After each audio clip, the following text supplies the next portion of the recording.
Hey guys, what's up? Chris Blum here with another video, and today I wanted to delve into a topic which I know can be confusing to many tenants, especially those looking for the first time, and that is the difference between usable and rentable square footage. So in general, when you see the marketing for a property and a space that you're interested in, it's going to be the rentable square footage.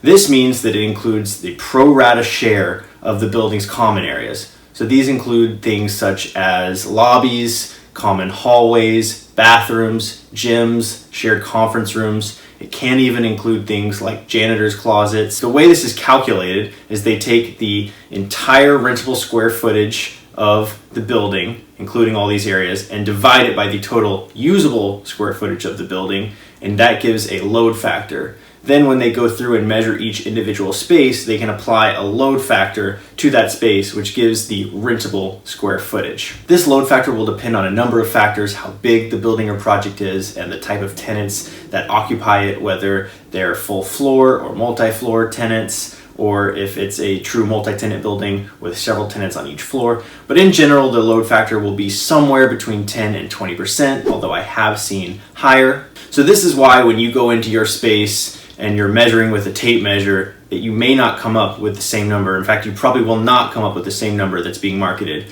And even if you divide by the load factor and get what is your usable square footage, you still might find some difference, as depending on what measurement standards the owner was using, it can allow for things such as measuring to the interior of the wall, including column space, which would cause discrepancy between your measurement and the owner's measurement. And the way that I recommend clients look at the two numbers is, one, get comfortable with your usable space. So go into the space, whether it's a formal test fit from an architect or just you in with a tape measure, measuring if your furniture will fit and the number of employees will fit in the space, and get comfortable that your use will work in that space. And then second, use the rentable square footage and the asking price to get to what your monthly or yearly rent would be and get comfortable with that figure. So if you're comfortable with the rent you're paying and that the space will work for your use, then you should be happy. So I hope you found this quick video on usable versus rentable square footage useful. And as always, if you have topics or ideas you would like to see addressed, leave them in the comments below, and leave a like and subscribe if you're enjoying the content.